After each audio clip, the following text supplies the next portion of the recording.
భారతీయ జనతా పార్టీని ఇబ్బంది పెట్టే ఈటెల వర్సెస్ బండి సంజయ్ వివాదాన్ని పక్కన పెడుతూ బండి సంజయ్ అసలు ఆ అంశాన్నే ప్రస్తావించకుండా చక్కగా తన పని తాను చేసుకుపోయారు. తాజాగా పాత బస్తీలో నేను ఎన్నోసార్లు ప్రస్తావించాను. పాత బస్తీలోని హిందువుల్ని అక్కడ వాళ్ళ ఇంటి ముందునే ఆవుల్ని చంపి వాళ్ళ ఇంటి ముందునే వేధింపులకి గురి చేసేటప్పటికి అక్కడ ఆస్తులు తక్కువ రేటుకు అమ్ముకుని వదిలేసి వెళ్ళిపోయారు. చివరికి అవన్నీ కూడా అక్కడ ఉన్నటువంటి ముస్లింలు తక్కువ రేటుకు కొనుక్కుని ఆ ప్లేసెస్ అన్నీ కూడా హిందూ డామినేటెడ్ ప్లేస్. ఒకప్పుడు దత్ అన్న, ఇంద్ర అన్న, లేకపోతే నరేంద్ర అన్న అంటూ అప్పుడు మహా సమర్థులైనటువంటి ఎమ్మెల్యేలు భారతీయ జనతా పార్టీ తరఫున ఉంటుండేవాళ్ళు.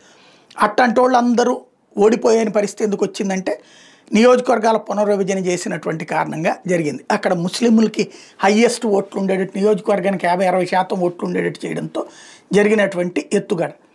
అప్పటి నుంచి అక్కడ హిందువులు తరలిపోవడం ప్రారంభమైపోయి ఇప్పుడు పాత బస్తీలో ఒక 20% కూడా ఉంటారో లేదో తెలియదు. వాళ్ళందరినీ వెనక్కి వచ్చేయండి అని పిలుపునిస్తున్నాడు బండి సంజయ్.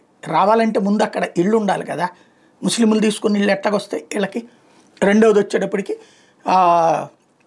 పాత బస్తీలో రేపు తాము అధికారంలోకి వచ్చిన తర్వాతన అక్కడ గుళ్ళు కడతాం ప్రతి ఏరియాకి అని ప్రకటించారు. ఇంకొకటి తెలంగాణ ప్రజలు తేల్చుకోవాలి.